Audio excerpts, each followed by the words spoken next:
Welcome to episode 11 of Project Uncensored. Mindy Freeman loves her 16-year-old daughter Lily like she does any of her other children, and doesn't enjoy hearing that she's a fabulous parent. Welcome to episode 6 of Project Uncensored. But when she stood right behind her youngest child with both feet and said yes to recording videos to fight book bans in their Philadelphia suburbs, and when she kept marching to the front of their local school board, defending students just like her own daughter, our family knows the truth because we are the truth. this mother won a special place in the hearts of every child, and frankly every former child whose parents weren't as accepting. We always say the least interesting thing about me is that I'm trans, because it really is the least interesting thing about me. Tell me about that first conversation. I told my sisters first, and they were like, okay, so like, you should probably tell mom and dad. I mean, they said like they loved me no matter what. But it was really once I was in elementary school that I felt that, okay, this is the time, this is how strong my feelings are. I need to express this to my parents. And we didn't have all the answers at the time. And my spouse and I said, we love you. We gave her a hug and a kiss. And that was the extent of the conversation at the time, because we knew at that moment that's where our learning journey was beginning. The thing you said, you didn't have all the answers. Neither of you had all the answers. Correct. And it really wasn't, we love you no matter what, because that's sort of like if someone steals cookies from the cookie jar. It's not like you did something wrong. That's the biggest thing that we want to get away from saying. We were there to listen, and we were there to learn. I love you. I love you too. I'm so lucky to have her. It's really the dream of anyone whose lived experience includes any letter in the LGBTQ alphabet, to have a parent who loves them this unequivocally and fights for them this strongly. Lily Freeman felt that back in the 4th grade, long before she felt safe enough at home to step out publicly at protests over new library policies at public schools. I'm a student at CB East and a transgender female of Jewish heritage, here with my family who loves and supports me.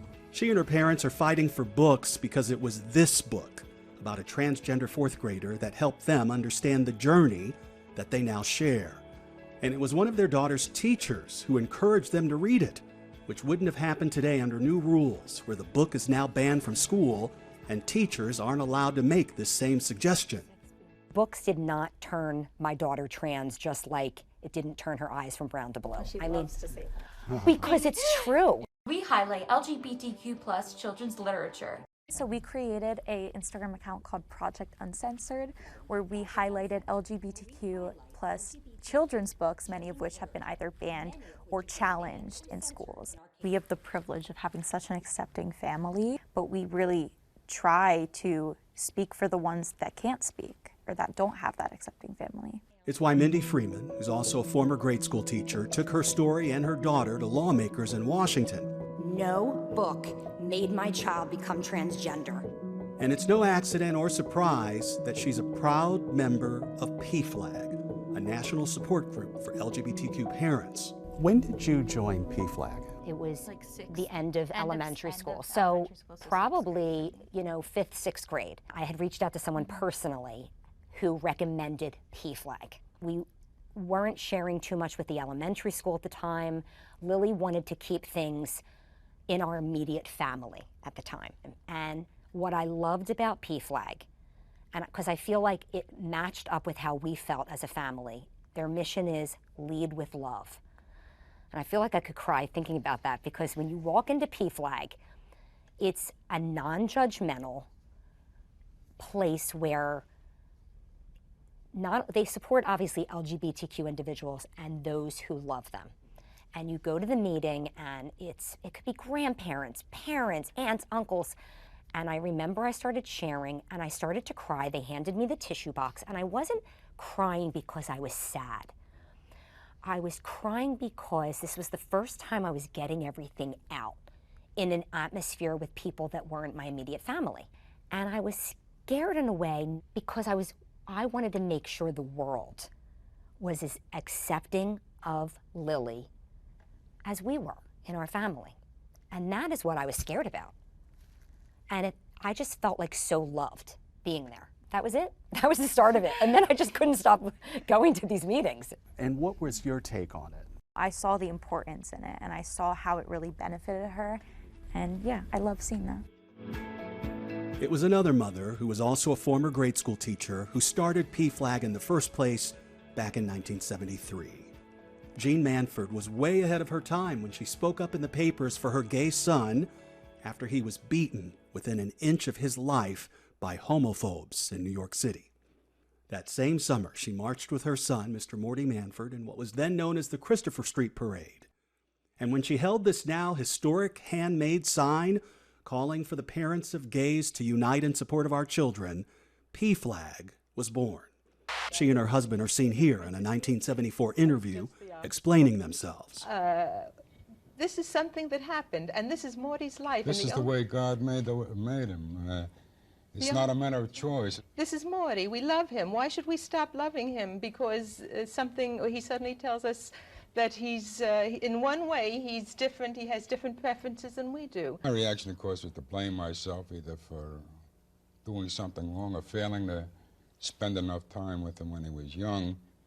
Since, of course, I've learned better. A lot of people might be saying, gee, it's one thing for her as a mother to feel strongly about this matter, about her son, but why support him to the point of marching with him? What's the importance of that? Because I love my son, and I want him to know how I feel.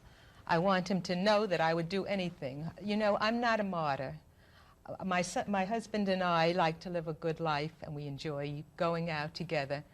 But our children's lives are important, and I will do anything within my power to see that their future is good, to make them know that I feel this way about them.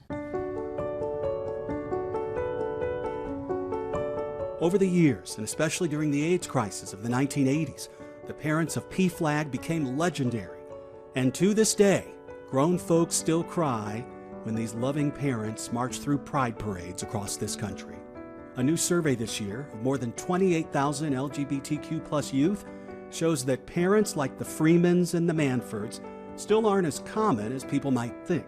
Less than 40% indicated that their household was affirming. So we have like over 60% of our youth letting us know that they don't feel like their home, their families, their caregivers are affirming their LGBTQ status. And affirming parents make a difference. In another large survey, about 12% of children who say their parents failed to stand up for them when they were being mistreated report that they thought about taking their own lives. That number went down to 8% with children who felt their parents did better. The results showed that kids who say their parents talk with them respectfully about their identities or ask them questions about how they're being treated at school were about 40% less likely to attempt suicide. We all do better when we love, and supporting them helps them do better all around, in school, with friends, and feeling confident and resilient. Rachel Fitzpatrick is a parent and one of the leaders of Mindy Freeman's PFLAG group in the Philadelphia suburbs. PFLAG is all about supporting, so this is a great place to talk about what you're going through in a safe space, in a safe environment, and not put that burden on your child. Today, Mom is helping her daughter deliver donated books that are banned by their schools to small public libraries, where they hope someone who needs can come and read. Hi.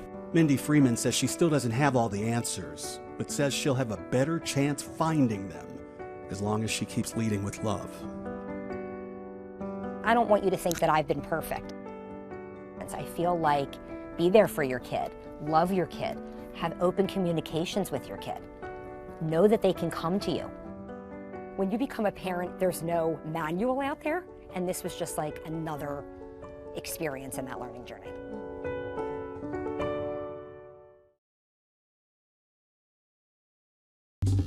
Well, hey there, GMA fans. Robin Roberts here. Thanks for checking out our YouTube channel. Lots of great stuff here. So go on, click the subscribe button right over here to get more of awesome videos and content from GMA every day, anytime. We thank you for watching, and we'll see you in the morning on GMA.